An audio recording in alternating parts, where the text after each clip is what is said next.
নিউটনের প্রথম সূত্রের দ্বিতীয় পর্বে তোমাদেরকে স্বাগতম। আজকে আমরা ওজন বল, অবিলম্ব প্রতিক্রিয়া বল এবং টান বল সম্পর্কে জানব। সবার আগে আমরা ওজন বল শিখব। দেখো, আমরা জানি প্রতিটা বস্তুকেই পৃথিবী কিন্তু টানছে, অর্থাৎ প্রতিটা বস্তুকে পৃথিবী তার কেন্দ্রের দিকে, দেখো কেন্দ্রের দিকে একটা নির্দিষ্ট বলে টানে। এই যে যেই নির্দিষ্ট বলে টানে সেটা হচ্ছে বস্তুর ওজন। আমরা একটা বস্তু কল্পনা করতে পারি। দেখো, একটি ব্লক, এটা একটা ব্লক। তাহলে এটা যদি পৃথিবীতে থাকে, এখানে আমরা পৃথিবীটা কল্পনা করি। এই পৃথিবী বস্তুকে টানবে, বস্তু যেই বলে টানবে, অর্থাৎ পৃথিবীটা বস্তুকে যেই বলে টানবে সেটাই হচ্ছে ওজন। এখন ওজন আমরা কিভাবে পরিমাপ করব? ওজন হচ্ছে বস্তুর ভর এম এবং অভিকর্ষ ত্বরণ জি এর গুণফল, আর একে বলা হয় বস্তুর ওজন। যেহেতু এটা একটা ভেক্টর বল এবং ভেক্টর রাশি, তাই এর একক হবে নিউটন এবং এর দিক হবে এই বস্তুর কেন্দ্র থেকে খাড়া নিচের দিকে পৃথিবীর কেন্দ্র বরাবর, অর্থাৎ দিকটা হবে এই সোজা এবং নিচের দিকে। দেখো, ওজন বল কিন্তু কখনোই চেঞ্জ হয় না। বস্তু যে অবস্থায় থাকুক না কেন, ওজন বল সর্বদা একই থাকবে এবং সেটা হচ্ছে সর্বদা mg। দেখো, আমি যদি এখানে একটা বস্তু আঁকি, অর্থাৎ এটা যদি আকাশে থাকে, তাহলেও বস্তু কিন্তু mg বলের নিচের দিকে একটা বল অনুভব করবে। একটা বস্তুকে টেবিলের উপর যদি একটা বস্তু থাকে, তাহলে সেও কিন্তু একই বল অনুভব করবে, mg বল অনুভব করবে। অর্থাৎ আমি বলতে যাচ্ছি, বস্তু যে অবস্থায় থাকে না কেন, বস্তু তার ওজন অর্থাৎ mg এর সমান বল অনুভব করবে এবং তার দিক হবে খাড়া নিচের দিকে। বস্তু যদি একটা আনত তলেও থাকে, দেখো এটা একটা আনত তল, এই আনত তলে যদি একটা বস্তু থাকে, তাহলে ওই বস্তুর কেন্দ্র থেকে খাড়া নিচের দিকে mg বল ক্রিয়া করবে। অর্থাৎ বস্তু যে অবস্থায় থাকুক, খাড়া নিচের দিকে mg বল ক্রিয়া করবে এবং সেটা আমরা কিভাবে পরিমাপ করি? বস্তুর ভর এবং অভিকর্ষ ত্বরণের গুণফল হচ্ছে বস্তুর ওজন। এরপরে দেখো, আমরা টান বল দেখি। টান বল কি? টান বলকে বলা হয় টেনশন ফোর্স। দেখো, বল হচ্ছে কি? বল হচ্ছে পুশ অর পুল। এটা তাহলে হচ্ছে পুল ফোর্স, অর্থাৎ এটা আমরা টানি। যেমন ওজনও কিন্তু একটা টান বল বলতে পারি। দেখো, টান বল কি, টান বলের সংজ্ঞা কি দিতে পারি আমরা? কোনো বস্তুকে যে বলে টানা হচ্ছে তাকেই টান বল বলে। অর্থাৎ আমরা যদি একটা বস্তু, এখানে যদি একটা ফ্লোরের মধ্যে আমরা একটা বস্তুকে টানি, যেমন এটা মনে করো একটা ফ্লোরে আছে, আমরা এই বলকে এভাবে টানলাম, টি বলে টানতেছি, তাহলে এই টান বলটা কি হবে? এই টিটাই হচ্ছে টান বল। দেখো, টান বল সাধারণত রশি বা স্প্রিং এর ক্ষেত্রে ব্যবহার করা হয়।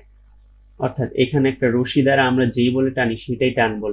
আমাদের ইন্টারমিডিয়েট যে সিলেবাস আছে, সেখানে টান বলে আমরা যেই রশিটা ব্যবহার করি বা যে স্প্রিংটা ব্যবহার করি, সেই স্প্রিংটা হচ্ছে মসৃণ হবে এবং নগণ্য ভরযুক্ত হবে, এবং এই রশিকে যদি আমরা টানি তাহলে এটা বড় হবে না।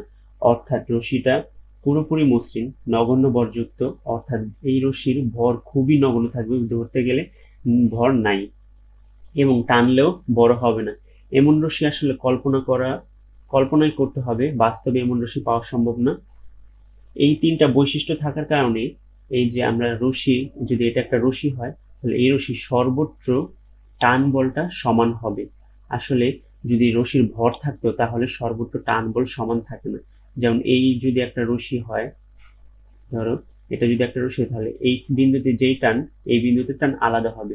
কিন্তু আমরা ধরে নিয়েছি যে এই যে রশিটা, সেই রশিটা হচ্ছে মসৃণ, নগণ্য ভরযুক্ত এবং টানলেও বড় হবে না, যার কারণে এই রশিটার সর্বোচ্চ টান সমান হবে। এবং দুইটা রশি যদি আলাদা হয় তাহলে কি হবে? টান বলও আলাদা হবে। দেখো, এখানে আমরা একটা 10 কেজি ভরের বস্তুকে সিলিং এর সাথে ঝুলিয়ে রেখেছি, তাহলে এই রশিতে টান বলটা কি অনুভব হবে? দেখো, এই বিন্দুতে যেই টান বল অনুভব হবে, এই প্রতিটা বিন্দুতে কিন্তু একই পরিমাণ টান বল অনুভব হবে। কারণ এই রশিটা হচ্ছে মসৃণ নগণ্য ভরযুক্ত এবং এই রশিটা টানলেও বড় হচ্ছে না, যার কারণে এই টান বলটা সর্বত্র সমান। যেহেতু টান বল একটা ভেক্টর রাশি, তাহলে এর দিক কি হবে? দেখো, টান বলের জন্য দিক হবে যেই বস্তুকে টানা হচ্ছে তার থেকে দূরের দিকে। দেখো, যেহেতু এই বস্তুকে টানছি, তাহলে এই বস্তু থেকে দূরের দিকে হবে দিকটা, টান বলের দিক। এই টান বলকে আমরা টি দ্বারা প্রকাশ করব। এই টান বলের পরিমাপ কিভাবে করব? টান বল, দেখো, এইখানে বস্তুকে এমজি বলে খাড়া নিচের দিকে টানছে কে? পৃথিবী। তাহলে এই এমজি আর টি এই ক্ষেত্রে সমান হবে। টান বল বিভিন্ন সময় বিভিন্ন রকম হয়ে থাকে, সেটা আমরা দেখব। এখন এই উদাহরণটা দেখো, এই উদাহরণে এখানে দুইটা রশ্মি আছে, যেহেতু দুইটা রশ্মি আলাদা, তাহলে টান বল আলাদা হবে।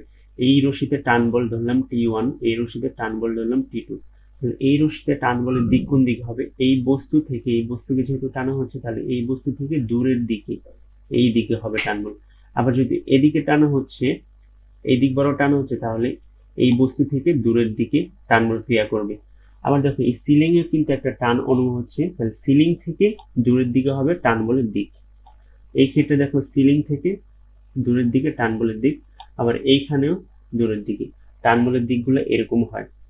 আবার নিউটনের তৃতীয় সূত্র থেকে জানি যে আমরা এই টি আর এই T2 দুইটা সমান হবে। এখানে এই টান বল, এখানে টান বলের সমান ও বিপরীতমুখী, এটার ক্ষেত্রেও সেম।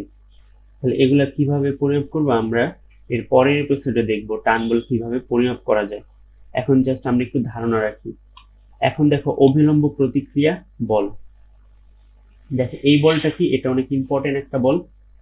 বস্তুকে যে তলে রাখা হয়, সেই বস্তুকে তলের লম্বভাবে যে বল উপরের দিকে প্রয়োগ করে তাকে অভিলম্ব বল বলে। দেখো, সংজ্ঞাটা না বুঝলাম, বুঝিয়ে দিচ্ছি। আর দিকটা হচ্ছে স্পর্শতলের লম্ব বরাবর। দেখো, এখানে আমরা একটা টেবিল রেখেছি, টেবিলের ওপর একটা বস্তুকে রেখেছি। এই বস্তুর ভর হচ্ছে m, তাহলে বস্তুকে পৃথিবী mg বলে নিচের দিকে টানতেছে। তাহলে অভিলম্ব প্রতিক্রিয়া কি বলেছি? যেই তলে রাখা হয়, এই যে আমরা টেবিলে রেখেছি, তাহলে টেবিলের যে তলটা আছে, এই তলটা এই বস্তুকে খাড়া ওপরের দিক, অর্থাৎ তলের লম্ব দিকে একটা বল প্রয়োগ করবে। দেখো, তলের লম্ব দিকে এই বলটা প্রয়োগ করছে, এই বলটা কি বলা হবে? অভিলম্ব বল। আর দেখো, অভিলম্ব বলটা আমরা কিন্তু কোথা থেকে এঁকেছি? একদম তল থেকে এঁকেছি। আর অভিকর্ষ ওজন বল আমরা বস্তুর কেন্দ্র থেকে এঁকেছি। এটা হচ্ছে অবিলম্ব বল, অর্থাৎ স্পর্শতল যেখানে, স্পর্শতল থেকে লম্ব বরাবর হবে অবিলম্বর দিক। দেখো, অবিলম্ব বল কিন্তু এক এক সময় এক এক রকম হয়ে যাবে, বিভিন্ন পরিস্থিতিতে অবিলম্ব বলও বিভিন্ন হবে, সবসময় এক থাকবে না। আগের উদাহরণটা ছিল,